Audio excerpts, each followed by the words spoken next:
My boyfriend's first love was a doctor. She used her position to lock me in an MRI machine for a whole night. I was furious and asked her about it, but my boyfriend asked me if I had had enough. I later learned that on that night that was a nightmare for me. They were having a great time together. 1. Twisted waist while dancing. When the lights were turned off at night and Charles Collins's big hand came up to hold mine, I groaned in pain. The sound stimulated him so much that his whole body stiffened and he lowered his head to kiss me. I begged for mercy in a crying voice, and he realized that I was not playing any romantic game with him, but that my waist really hurt. He cursed and went into the bathroom angrily. After coming out, he made an appointment for me to have an MRI scan the next day with a stern look on his face. I told him not to make a big deal out of it, as it had been sprained before and it would be fine after a week of rest. He got on the bed, hugged me carefully from behind, and buried his face greedily in the crook of my neck. A week? I don't want to endure it for even a day. His voice was vague, and he placed his palm on my affected area, rubbing it gently. I couldn't help but curl the corners of my mouth. For 3 years he has treated me like a baby. I was too happy and never thought that losing it would come so quickly.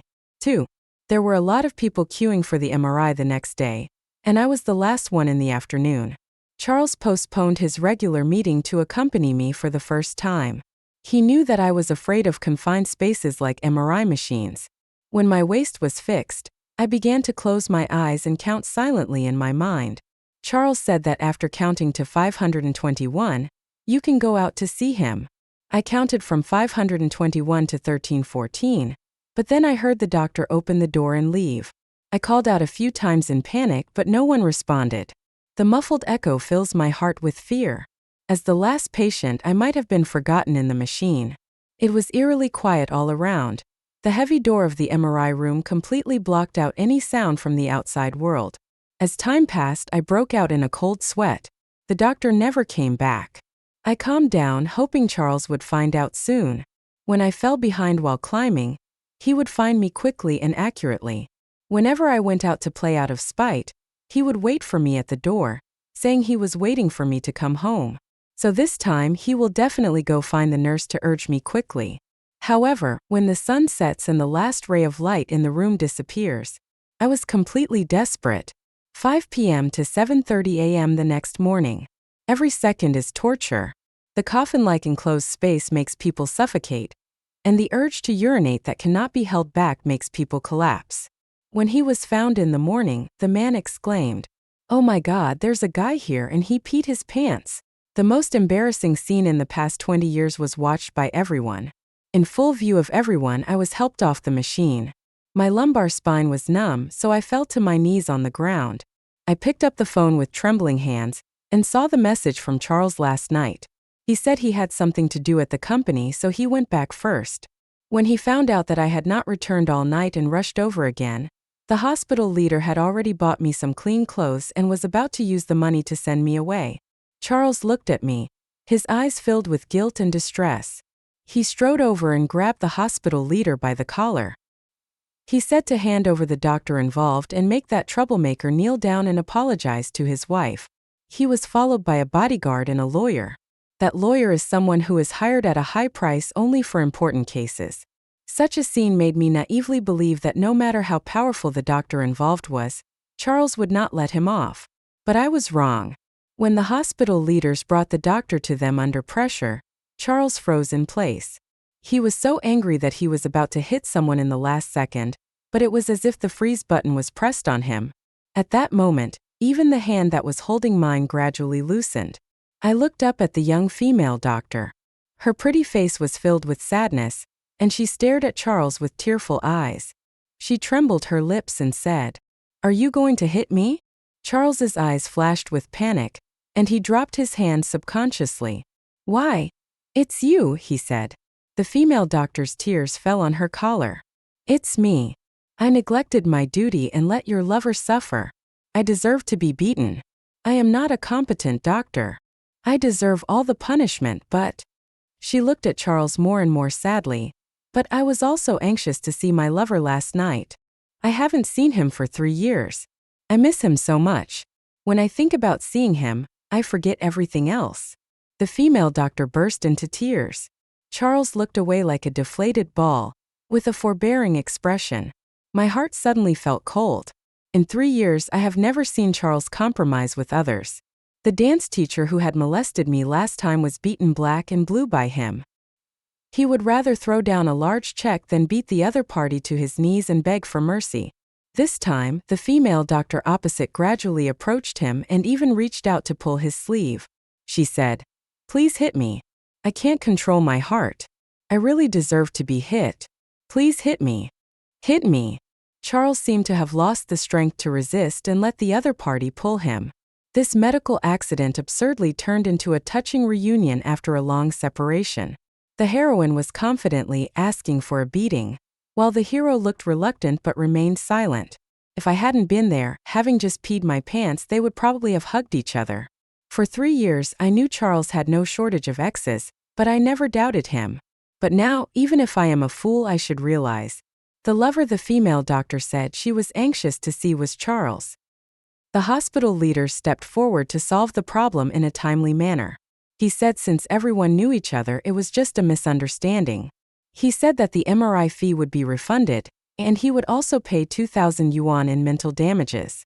After saying that, he patted Charles's arm in a flattering manner. Charles said nothing. The hospital leader laughed it off and asked everyone to disperse. Everyone walked away whispering, and as the person involved, I was easily sent away with 2,000 yuan. Charles finally managed to calm down and turned around. He said, "I'll explain it to you when we get home." I sneered and looked at him coldly. Go home. That unscrupulous doctor hasn't kneeled down to apologize to me yet. 3. Through Charles's shoulder, I saw the female doctor named Natalie Phillips with a provocative curve at the corner of her mouth.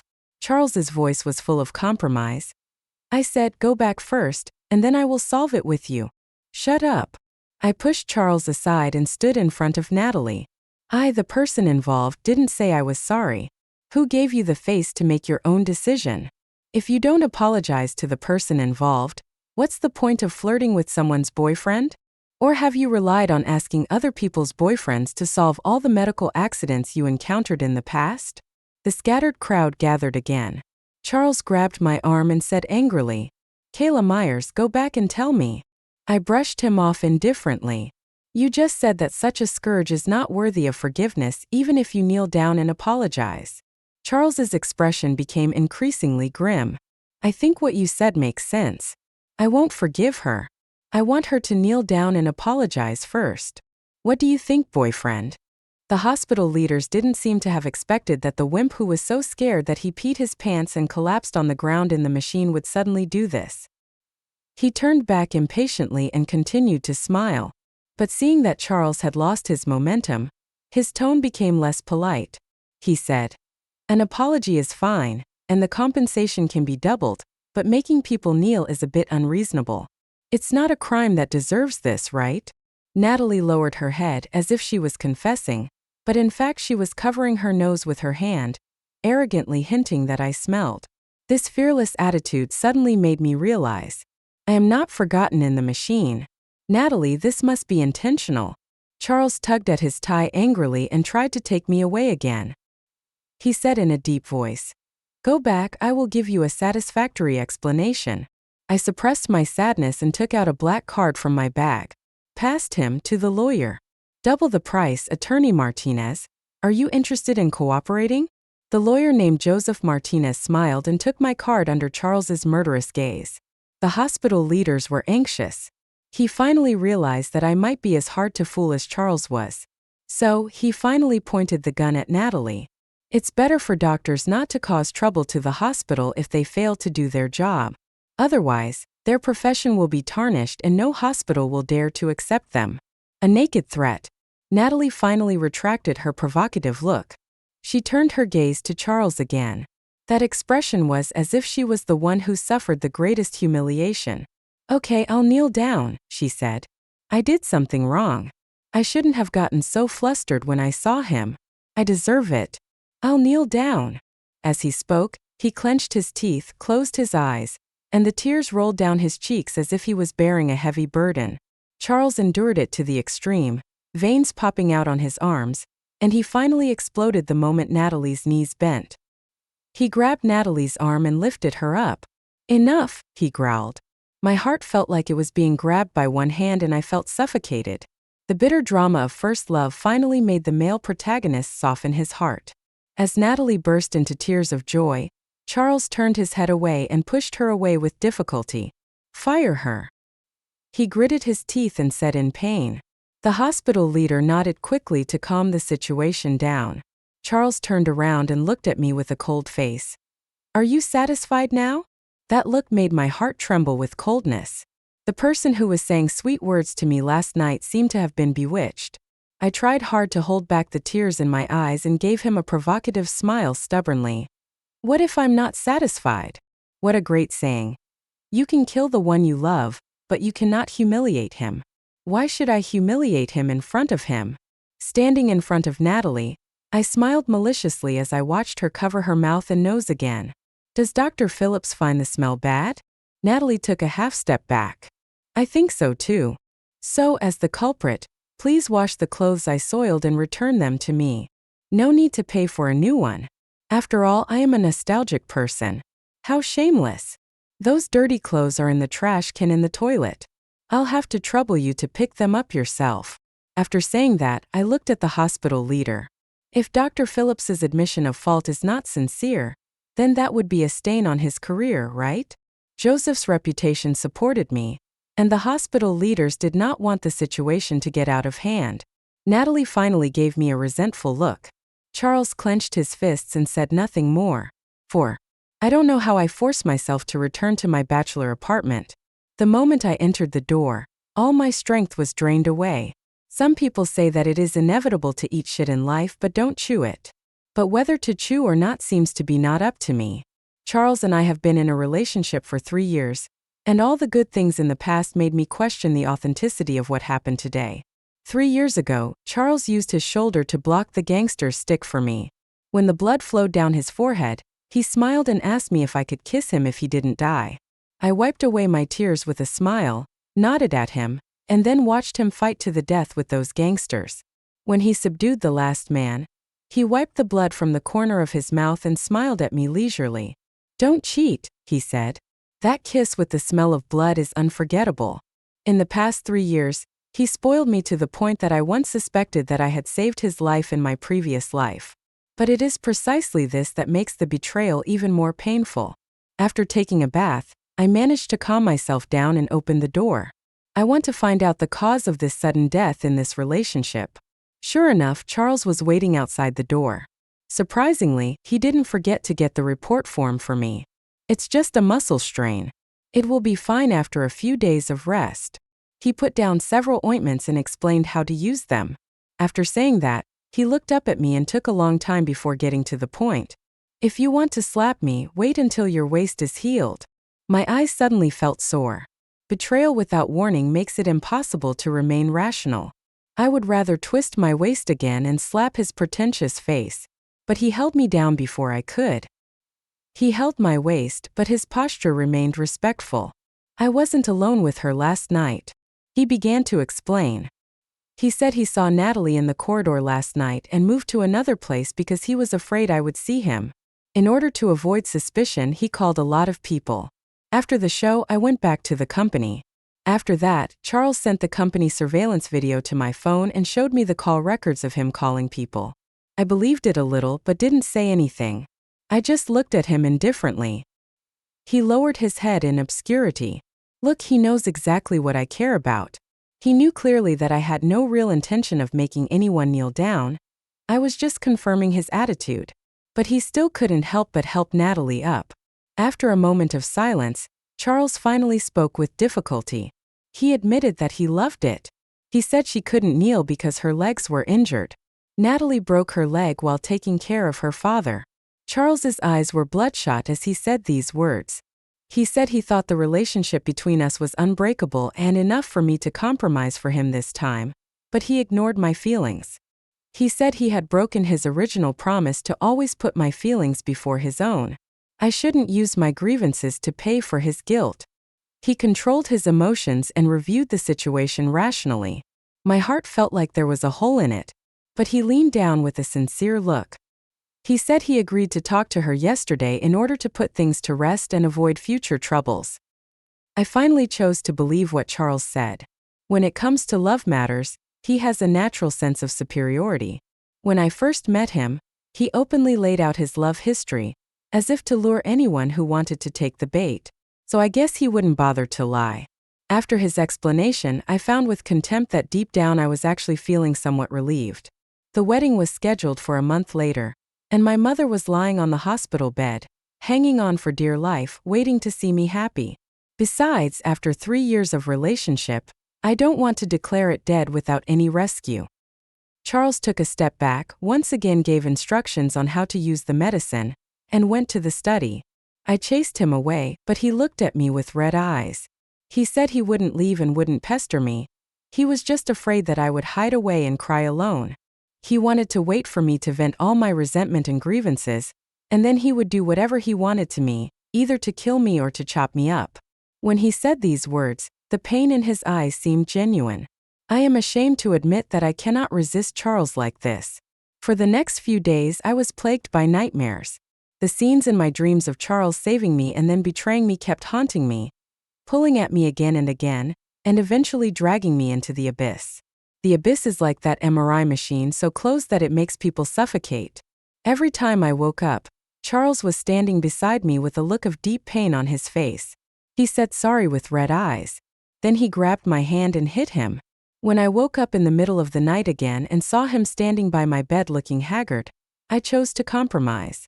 However, the nightmare did not end. When we finally hugged each other and made peace, I saw Natalie again.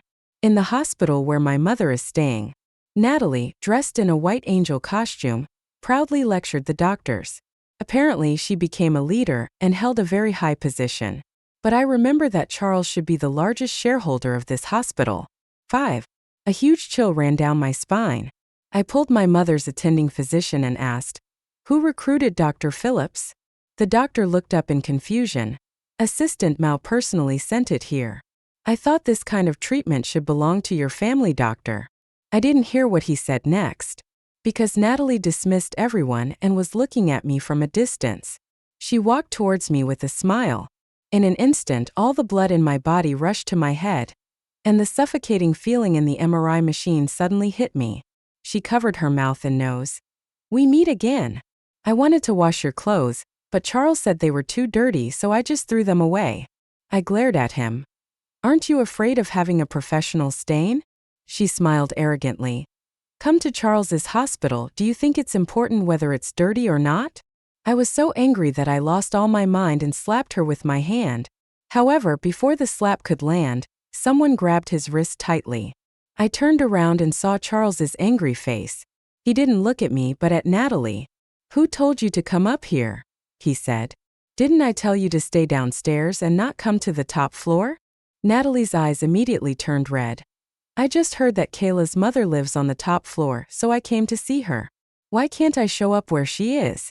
Before she finished her words, Charles suddenly yelled, "I told you to get downstairs." Natalie was frightened by the sudden sound. She took a few steps back, holding her chest in disbelief. Charles then turned around, visibly panicked. He asked me to listen to his explanation, and I shook him off with great effort. He seemed to be concerned about my waist and was hesitant, so he staggered when I pushed him. The lunchbox in his hand fell to the ground, and the hot soup spilled all over his ankles. I knew it was the soup he made for my mother. He took over my task of delivering soup to my mother, saying that it was to allow me to focus on my waist. Now it seems that he was afraid that I would meet Natalie. When Natalie saw Charles was scalded, she rushed over like crazy and pushed me away. She knelt dramatically on the ground and lifted up Charles's trouser legs with shaking hands. When she saw Charles's red skin, she suddenly collapsed. She screamed and beat him. "Charles, is it not okay for me to admit defeat? Can't I just give in? You beat Charles. I admit that I would be jealous if you found someone else. I admit, I feel bad that you risked your life to fight for her just to make me angry. Isn't it enough that I admit it? But what could I do at that time? I had to leave Charles. You treat yourself like this, fight like this, and find women at random. Do you think I feel good about it?" Natalie's words hit me like a thunderbolt. Something in my head kept buzzing, and it felt like there was a layer of black gauze covering my vision, making it hard to see clearly. I just remember that there were a lot of people around me, and Charles seemed to be trying to pull me, but was hugged by Natalie. She said she gave up and left everything behind abroad and came back. She asked Charles how long he would continue to be angry with her. Suddenly, I felt a sharp pain in my abdomen and chest.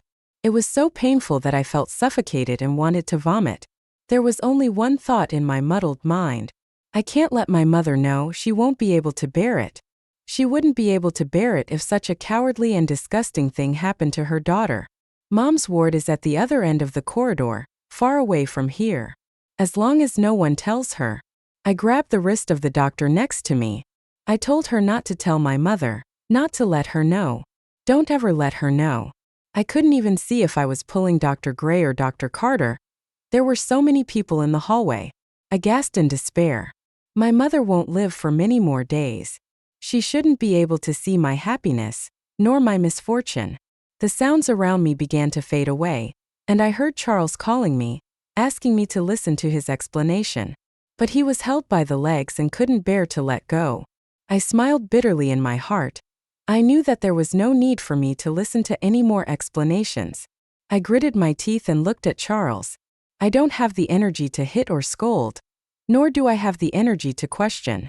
Just a threat from the bottom of my heart. I said, "Don't let my mother know or I'll break her bad leg." Tears rolled down my cheeks uncontrollably and I used all my strength to run away. Charles called me from behind, his voice hoarse. As he shouted, Natalie fell down. She complained of leg pain. Charles did not chase after him.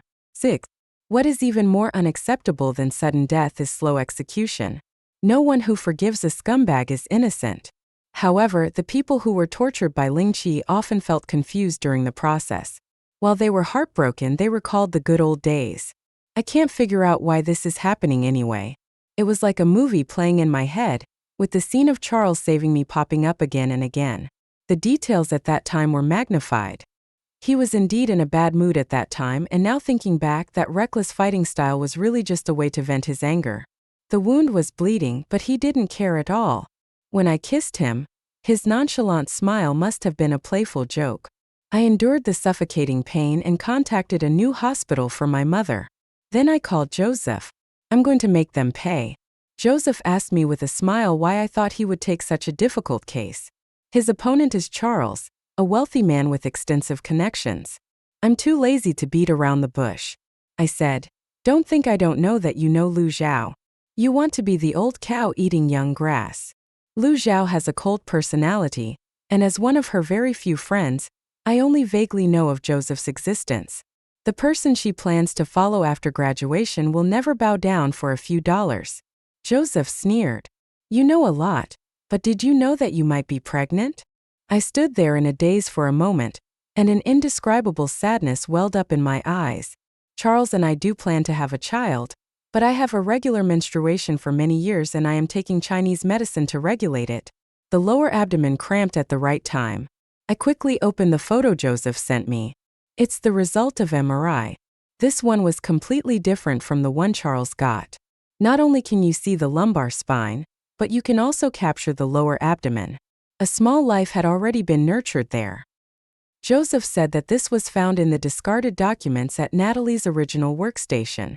That is, Natalie discovered I was pregnant during the first test and then destroyed the test results. He swept again, avoiding the lower abdomen. After that, she locked me in the machine and went to see my boyfriend. The guess was confirmed, Natalie did it on purpose. I began to worry about my mother who remained in the hospital. After talking to Joseph for a while, I cheered myself up and went back to the hospital. 7. Charles and Natalie were no longer in the corridor. When the medical staff saw me, they avoided looking at me. At the door of a VIP ward not far from my mother, I saw Charles's assistant.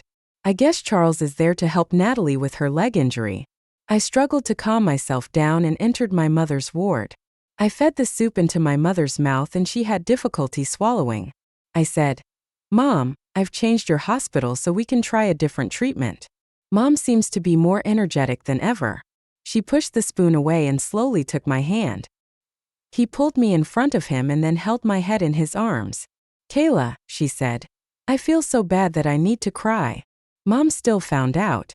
At that moment, the defense line that I had held for an entire afternoon collapsed. All the grievances and humiliations came flooding back at this moment. I hugged my mother and cried uncontrollably. I said, "I'm sorry to have made you worry again." My mother was much calmer. She stroked my hair again and again. She said, "Silly child, no one has a smooth life. Everyone goes through ups and downs. If I could see you become stronger, I wouldn't worry anymore." My mother's seemingly gentle words made me very embarrassed. When someone blocks your way for a long time, you will even forget that you have a knife in your hand. Before I met Charles, I was a dancer struggling in the cracks. I have been able to fight against slander, vicious competition, and even dirty unspoken rules on my own. Now he has been defeated in the land of gentleness. I wiped my tears and discussed changing the hospital to a quieter one for my mother. But mother shook her head. She said she couldn't take it anymore, and she just wanted to see that I could protect myself. At that time, I didn't understand the profound meaning of her words. 8. Coming out of the hospital, Charles's assistant caught up with him. He said that Mr. Mao would come to me to explain after he finished dealing with the matters at hand. I ignored him and turned away. The matter at hand, apart from Natalie's injured leg, should be Natalie's lawsuit. What else needs to be explained? He has already stood against me with his actions. Joseph said that Charles used some means to prevent me from suing Natalie. The hospital video was deleted and cannot be recovered. The hospital leaders were bribed and said the same thing. All we have are the video footage Joseph recorded afterwards and the torn-up test results. Putting it on the internet will only cause some splashes, but it is difficult to convict someone. If Charles was willing to spend the money, perhaps there wouldn't even be any splash. How could a man as loyal as Charles be reluctant to spend money? He was very generous to a tool like me, let alone his first love whom he could never forget. The chances of winning the lawsuit are slim. But I told Joseph not to show him the test results first, but to do his best with the rest and make Charles pay the greatest price to save Natalie. What I want is never the jail time for those young people. Killing someone means destroying his heart. I just want to destroy Charles's heart. 9. Over the next few days, things turned out just as we expected, and it was almost impossible to sue Natalie for this mistake. Charles even found time to come back and see me when he was not dealing with the lawsuit. As far as I can remember, this was the first time he lowered his stance. In the past, he was always able to pursue me or coax me with ease. "I will fight for you but not force you, and I will apologize to you but not be humble." But this time I rarely saw pleading in his eyes. He begged me not to hold Natalie accountable anymore. He admitted that he started pursuing me out of spite, but he felt that I should be able to sense that he was truly in love with me. He said that as long as I didn't pursue Natalie this time and let him compensate Natalie once, he would definitely give me a satisfactory answer later. His face was covered with stubble and his eyes were tired. "Kayla, I never thought she would come back. I admit that I was very confused. But I know clearly that no matter why it started, the feelings between you and me are not fake. When you held my face and told me you loved me, I could hear my heart beating faster. So Kayla, I want to marry you. I want to give you the happiest life. I think I've finally moved on from that relationship. But Kayla, even so, Natalie is still the person I loved. She broke her leg trying to treat my father's illness. I can't bear to see you destroy her." I knew Charles was always a man of integrity, but I never thought his integrity could be so absurd. He said he knew he was sorry and he would find a way to make it up to me in the future. But why does he think that I will just stay here and wait for his compensation? I informed relatives and friends in front of him that the wedding was cancelled. To show his determination, he notified the hotel and the wedding went ahead as planned. I slapped him twice as hard as I could and then locked him out. Over the next few days, Charles delivered medicine and meals to me on time, while at the same time contacting various parties to help Natalie with the lawsuit. Thanks to his efforts, even the videos Joseph posted on major platforms were blocked and removed from the shelves. All the splashes of water I created were extinguished by his own hands. After doing all this, he ran downstairs to my building late at night, saying that he was worried that I was feeling bad and wanted to see me. He stubbornly interpreted the breakup as inevitable friction between lovers. I looked at him coldly as he boasted about his affection and was moved by himself.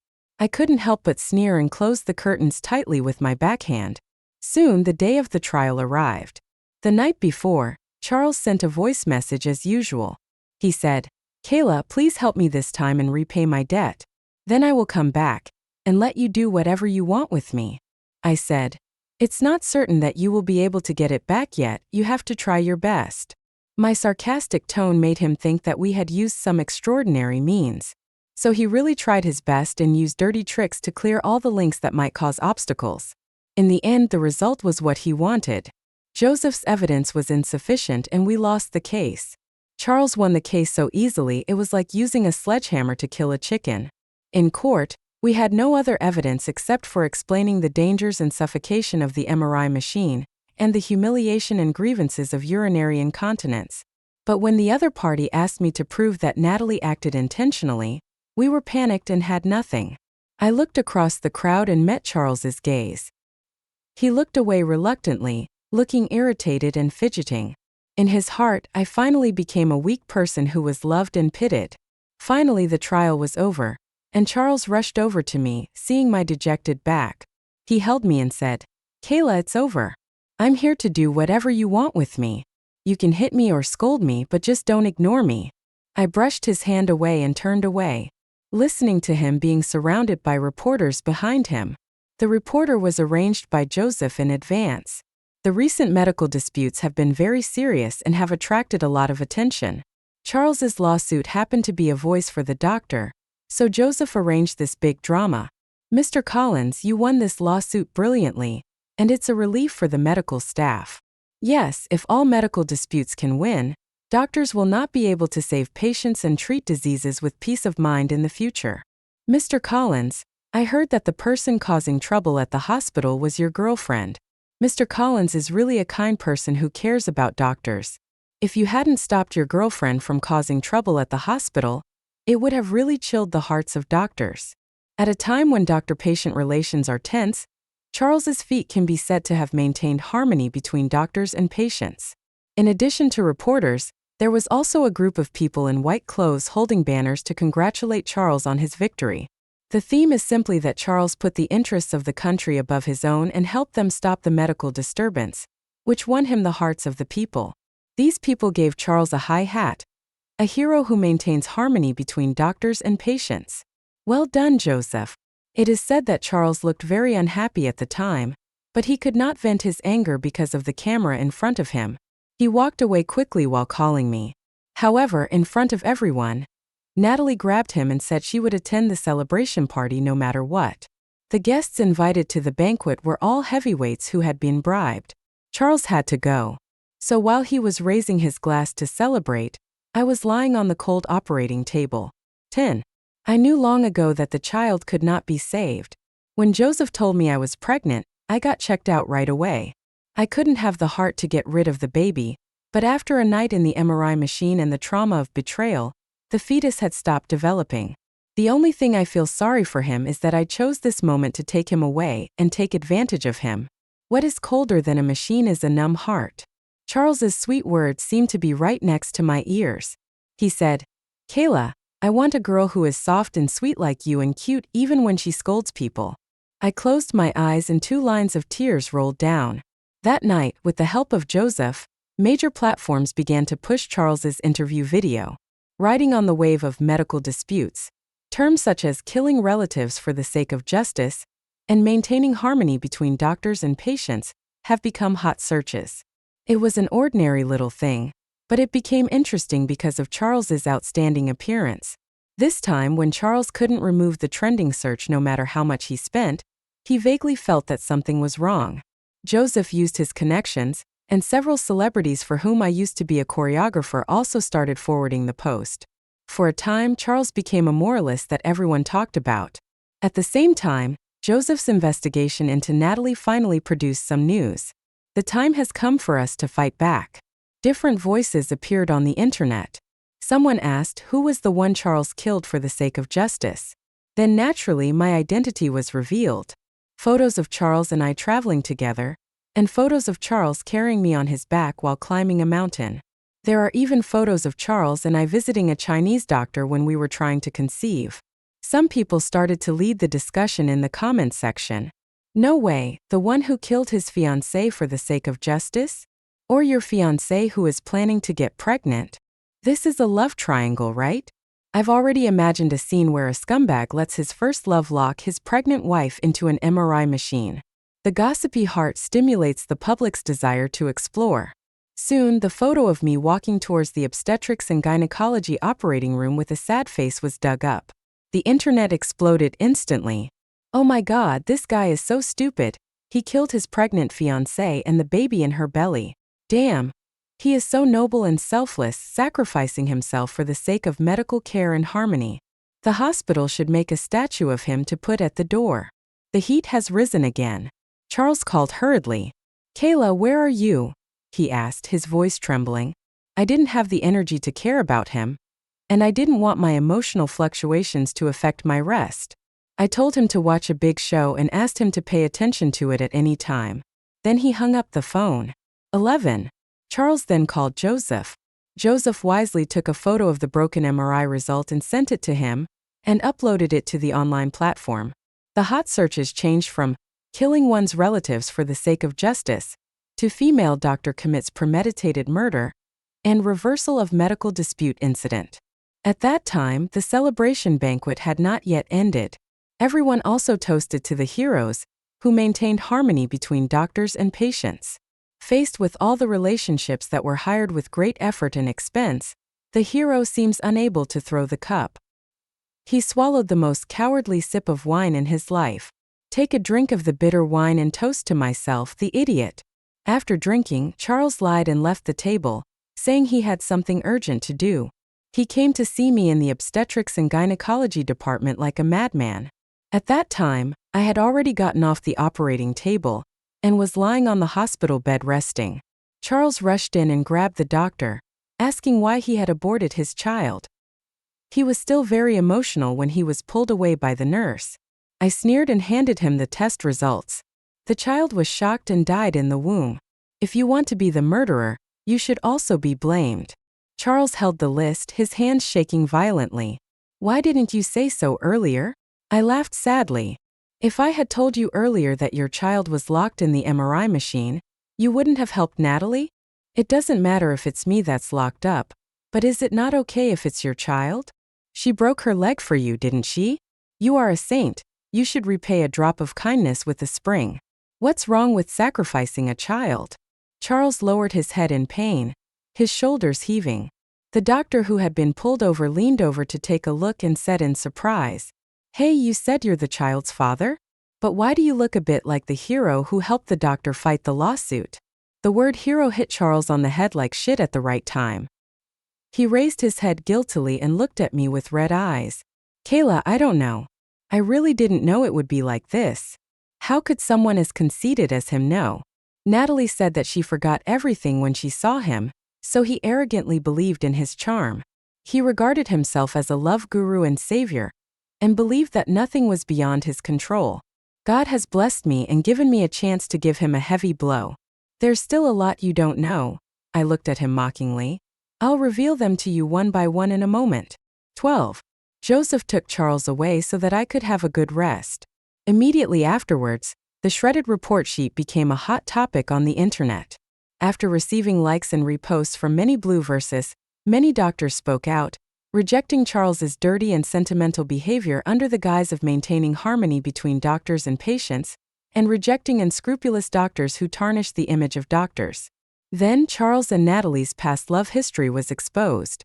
It is said that Natalie was an intern in the Mao family's hospital, but she was not given a high position because she had no background, average education, and mediocre professional skills. Therefore, he gained Charles's favor by portraying himself as a punching bag. The bullied boy was grateful and took good care of Charles's father during his hospitalization. He even slipped and broke his leg during a rescue operation due to his anxiety. Their relationship quickly heated up. When Charles's father underwent heart surgery, he made an exception and allowed Natalie to go into the operating room to take care of him and learn from him. Then something went wrong during the operation and Mao's father died. Natalie automatically took all the responsibility on herself and blamed herself so much that she quit her job and went abroad alone. Charles felt that Natalie was not the surgeon in charge, and that Natalie, as an assistant, should not be held responsible. So he tried his best to keep her, but Natalie was very determined. His love history was thoroughly exposed, and after confirming that most people had eaten the melon and understood the whole story, Joseph began to use his trump card. He will make public the results of his investigation into the medical accident that happened to Mao's father. Not only Charles didn't expect this, but even the majority of netizens with their super strong associative abilities didn't expect this. Charles's father died at the hands of Natalie. Natalie entered the operating room relying on her status as the future daughter-in-law, and the surgeon was reluctant to say much. So she excluded others and took the position of deputy.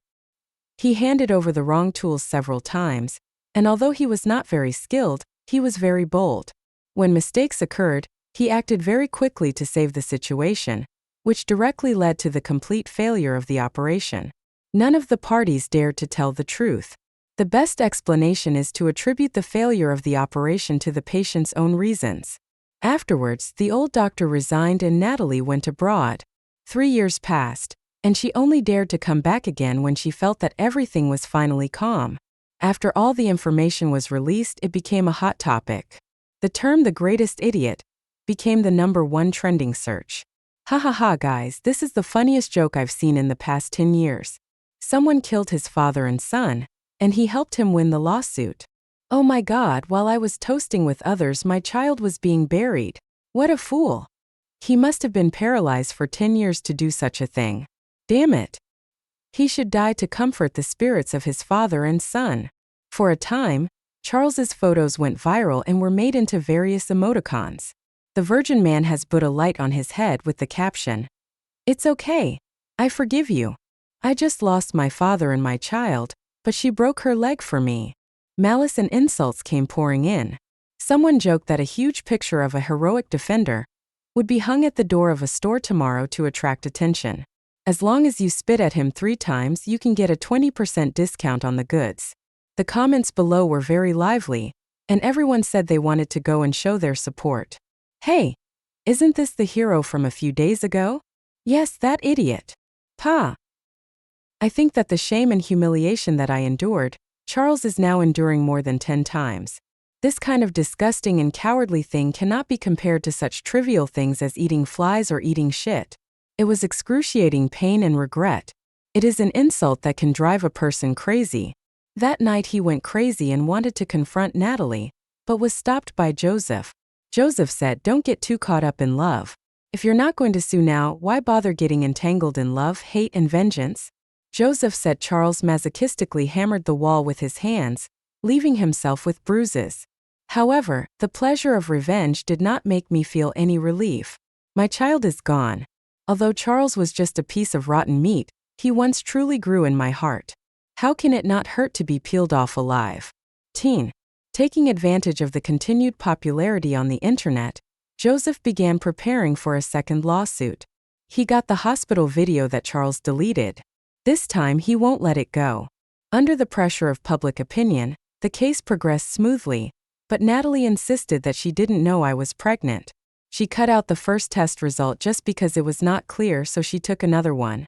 Joseph comforted me, saying that even if we couldn't win the case, Natalie would not get away with it given Charles's righteous temper. However, what I didn't expect was that Natalie actually set her sights on me. She came to me again, but she no longer had the same spirit as before. She knelt on the ground and apologized to me. Regarding the MRI machine, she said she really didn't know. I kicked her away coldly and turned away. She found my mother that night. She first begged for forgiveness, and when that didn't work, she threatened me that I would never win the case. Shortly after she left, the hospital declared her mother dead. When I rushed to the hospital, my mother was lying there quietly. The hand that was stroking my hair yesterday now lay motionless in front of my chest. As the white cloth fell, I completely collapsed. I even thought that if I couldn't sue her, I would just fight her. I rushed out like crazy but was grabbed by Joseph. He slowly spread out his hands, revealing a few strands of sweater fluff. I found it in my aunt's hands, he said. When I recognized it as the fluff on Natalie's sweater, tears instantly burst out. Joseph was silent. He said that was the last gift my mother left me. 14. My mother said she wouldn't live for many more days and she only regretted that she couldn't help me. So she chose to leave in such a decisive way. The fluff in her hand made Natalie a major suspect. After she left, her mother unplugged the oxygen mask and left resolutely. I looked at my mother covered under the white cloth and burst into tears. My failure to judge people caused her to have a bad ending. At this time, Charles, the culprit who caused all this, was standing at the door with an insulated lunchbox. He stood there in panic and grief, unable to utter a word. I rushed over and pushed him away. He staggered 2 steps, then stopped and knelt down. 3 kowtows and several loud slaps. There were also a few tears that fell unconsciously. The past is still vivid in my mind. Mom, eat a few more bites. When we get married, you'll have to take care of your grandchildren. Are you ashamed to call my mother Mom before you get married? Why should I be ashamed? Mom is so good to me. I will still call you Mom even if I don't marry you. Charles kowtowed silently, unable to say the words of apology. At this moment he clearly knew that there was no hope for us. And what he was kneeling for was not to ask for forgiveness, but to express his guilt and regret. For me, for my mother, and for my unborn child. I didn't see Charles again for the next few days. The public opinion continues. Everyone says Natalie killed my mom. Under tremendous public pressure, and with Joseph's conversation skills, Natalie confessed. She excitedly accused everyone of slandering her. She said she didn't kill anyone, she just didn't like me and locked me up for a while. She said I just lost a child, why should I ruin her life? Why should we dig up something that has already been settled and punish her? Joseph recorded the evidence and Natalie completely lost her mind. Before the police arrived, she broke free and got into the car. The car started and rushed straight towards me. I didn't have time to dodge and was knocked away by a figure. With the sound of screeching brakes, Charles fell to the ground in pain. One leg was firmly pressed under the wheel. 15. Natalie sentenced. The total sentence for multiple crimes is 10 years. Charles is disabled, with one leg amputated high and fitted with a prosthesis. And I paid a large amount of legal fees. Joseph deserved it and accepted it generously. He then told me to fulfill my promise and work as a volunteer for his law firm on a monthly basis. I smiled and nodded. I know that this is what Lu Zhao told me. Lu Zhao knows that as long as I still owe others, he will cheer up and have a purpose in life. Lu Zhao was right, life must go on, and the sky will always clear up after the haze. End of text. Charles Extra. I decided to get married to the girl I chased out of spite.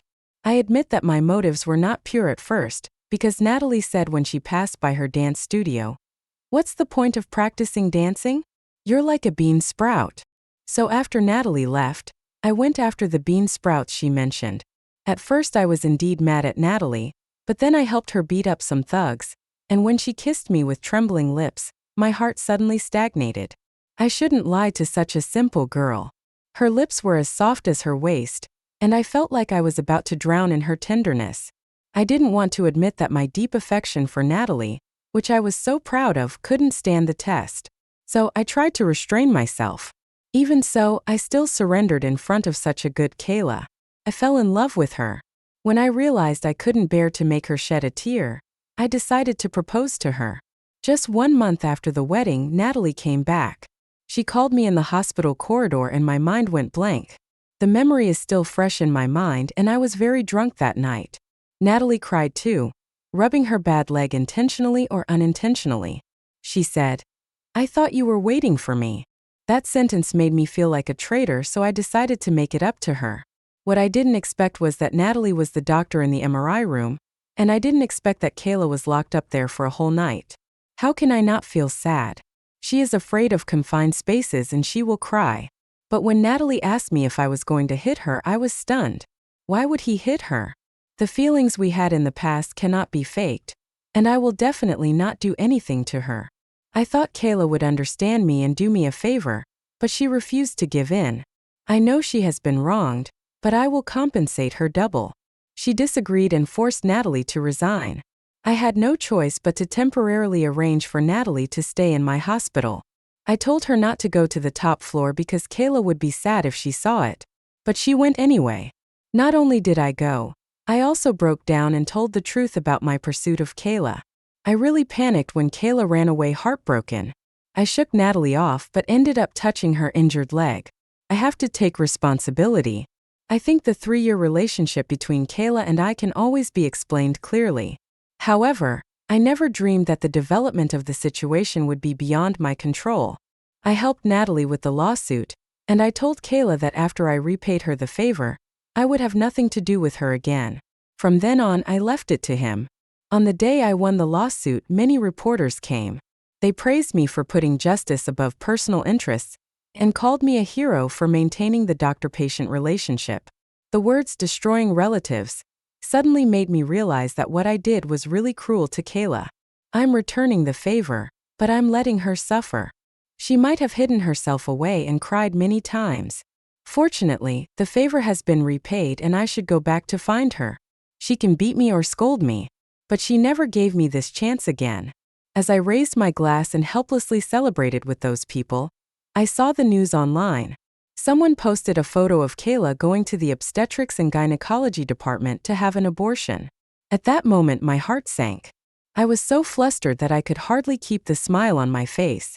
"Cheers to our moralists," everyone said.